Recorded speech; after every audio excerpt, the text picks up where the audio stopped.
എന്തിനേയും വെല്ലുന്ന ഒരു ബസ് വരാൻ പോവുകയാണ്. അത് ഡിസംബർ അവസാനത്തോടെ റോഡിൽ ഇറക്കണമെന്ന് ഞാൻ ആഗ്രഹിക്കുന്നത്.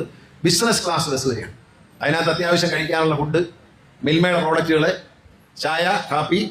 ഒരു കണ്ടക്ടർ ഉണ്ടാവില്ല, ഒരു ഹോസ്റ്റസ് മാത്രമേ ഉണ്ടാവുള്ളൂ.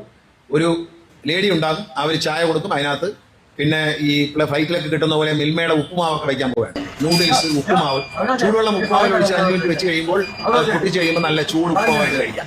അങ്ങനെയുള്ള ഇൻസ്റ്റന്റ് ആയിട്ടുള്ള സാധനങ്ങളൊക്കെ വണ്ടിക്കകത്ത് കിട്ടും. ഒരു സ്ഥലത്ത്, കായംകുളത്ത് എവിടെയെങ്കിലും ഒരു സ്ഥലത്ത് ടോയ്ലറ്റിൽ പോകുന്ന ആവശ്യത്തിന് വേണ്ടി മോട്ടലിൽ നിർത്തും. KSTDCയുടെ മോട്ടലിൽ നിർത്തും.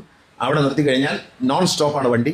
എല്ലാ സീറ്റും തിരുവനന്തപുരത്ത് ബുക്ക് ചെയ്താൽ ഒരു 25-30 സീറ്റ് താഴെ വണ്ടിയിൽ ഉണ്ടാവുള്ളൂ. ലക്ഷറി സീറ്റായിരിക്കും. TV ഉണ്ടാവും എല്ലാ സീറ്റിലും. പ്രത്യേകം ഫുഡ് കഴിക്കാനുള്ള സംവിധാനങ്ങൾ എല്ലാം ഉണ്ടാവും. വണ്ടി എല്ലാ വീലിലും എയർ സസ്പെൻഷനാണ്. എല്ലാ വീലിലും എയർ സസ്പെൻഷനാണ്. വണ്ടി ഇങ്ങനെ വെള്ളത്തിൽ കിടക്കുന്ന ബോട്ടിൽ ഇരിക്കുന്നവരിക്കും, അങ്ങനെ ആടി ഉറങ്ങിയിരിക്കും വണ്ടി പോകുമ്പോൾ. കട്ടറി വീണാലൊന്നും അറിയില്ല. അത്ര ഗംഭീരമായ വണ്ടിയായിരിക്കും. നമ്മളിപ്പോൾ ഈ ഓളോയുടെ വണ്ടിയിൽ കിട്ടുന്ന പോലത്തെ റിസൾട്ട് നമുക്ക് ആ വണ്ടിയിൽ കിട്ടും. വണ്ടി വാങ്ങാനുള്ള എല്ലാ ഏർപ്പാടുമായിട്ടുണ്ട്. ഇനി നമുക്ക് ഒറ്റ കാര്യമുള്ള അതിനകത്ത് വയ്ക്കാനുള്ള സീറ്റാണ്. നമ്മളെ KSRTC സോഷ്യൽ മീഡിയക്കാരൊക്കെ ഉണ്ട്, അവർക്കിങ്ങനെ ദൃശ്യങ്ങൾ കിട്ടാൻ കാത്തിരിക്കുകയാണ്. പുതിയ പുതിയ ദൃശ്യങ്ങളാണ് വരുന്നത്. മനോഹരമായ വണ്ടിയായിരിക്കും.